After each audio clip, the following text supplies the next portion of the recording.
Use code Mattcaster for 5% off your order from Face to Face Games, Canada's largest Magic the Gathering store. Qualified orders get free shipping Canada-wide. Use our code anytime you shop at Face to Face Games to support the show and get the cards you need at a discount. You know, sometimes losers can actually be winners, as long as you buy at the right time.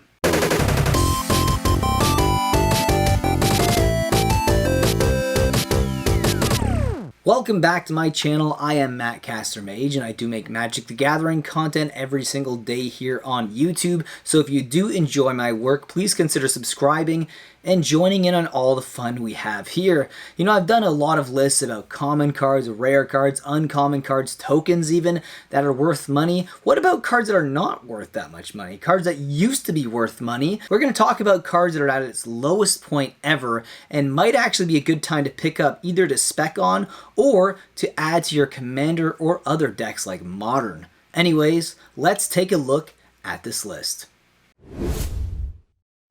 The first card I wanted to show you guys was Cabal Coffers, and this is the Modern Horizons 2 version of this card, sitting at $17.51 for its market price, and its average price is $19.99, sitting at its lowest price point ever. This card was around $70 after release, and it's a card that is very highly in demand. I mean, the original Torment version of this card was sitting at over $100 as an uncommon for the longest time before this reprint.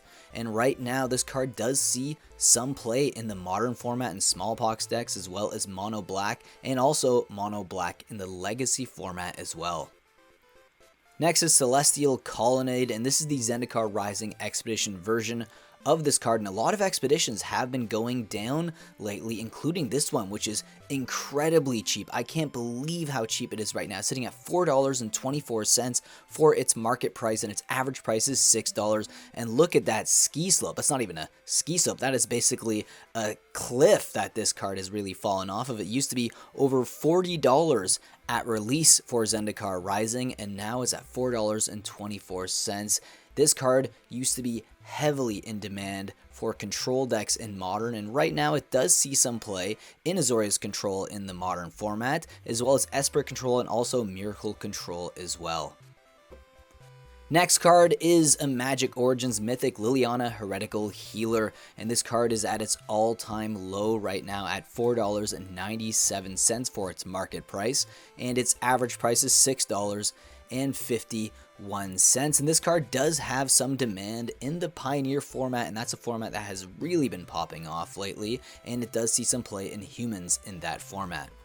Next up is Sneak Attack, and this is the Urza Saga original printing of this card. This enchantment is so iconic for many reasons, because there's a whole deck that's built around it in Legacy, and right now it's at its all-time low, sitting at $25.84 right now for its market price, and its average price is $23.04.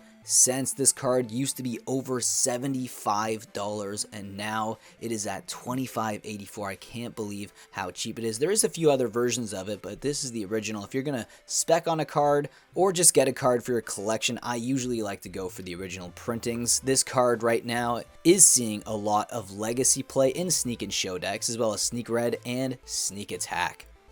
Next card on our list I wanted to talk about is a Ravnica Rare Dark Confidant, another iconic Modern staple. Right now, it's at its lowest price point ever at $33.80 for its market price, and its average price is $33.29. This card is seeing a lot of play, so there is demand for this card across a variety of formats and Legacy decks like Loam, as well as Mono Black, Turbo Depths, and Humans, and also Dead Guy Ale, but it does see some Modern play as well in Jund decks, and also Vintage decks like Death and Taxes. Talk about an iconic Planeswalker, perhaps the most iconic Planeswalker there is, although you could argue Liliana of the Veil is more iconic, but for me, it's Jace the Mind Sculptor, and this is the original printing of this Planeswalker from Worldwake. This card used to be over $150 at one point, and now it is went all the way down to $55.30 for its market price, and its average price is $57.85 for its all-time low price.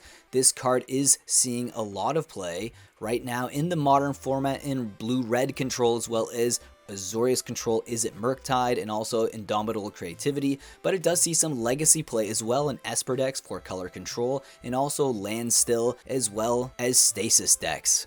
And I think it's a perfect opportunity to buy this card, especially if you need it in a deck, because I can't see this card getting any lower than it already is, considering the amount of play that it sees across all formats. Our last card I wanted to talk about is a fetch land, and this is Misty Rainforest, the retro frame version of this card. And I think because it's the retro frame card, and because fetch lands do see some legacy play, I think it's a perfect addition to a collection or to a deck, especially a legacy deck. Right now it's at its all-time low at $37.84, and its average price is $42.99. Misty Rainforest used to be super expensive. I'm talking over $70, and this card at release was around the $70 price point. Now it has dropped all the way down to its lowest price point ever at $37.84 for its market price, and its average price is $42.99. This card does see a ton of play across a variety of formats, so there is a lot of demand for it. It sees a lot of modern play right now in Izzet Murktide, in Living End decks, as well as Golgari, Elementals, Glimpse of Tomorrow, but it does see some legacy play as well in Izzet Delver Elves, Izzet Murktide, and even vintage play in Paradoxical decks. I hope you guys enjoyed today's video. That was today's list. Let me know what you think about it down in the comment section below. And remember to hit that like button as well, so this video does get shared into YouTube's algorithm. And with that being said, I hope you guys enjoyed, and I'll see you in the next video. Being a patron will help me produce more market movers and add to the funds that I will use for my random buys, and also to my coffee fund, because I drink a lot of coffee for these videos. And here you can see a link below in the description that will give you all the tiers and what you get in each tier. So I hope you guys click and think about joining. And with that, I'll see you next video. Think about supporting the channel in that way. If not, subscribe, like, leave a comment, and I will see you again in the next video.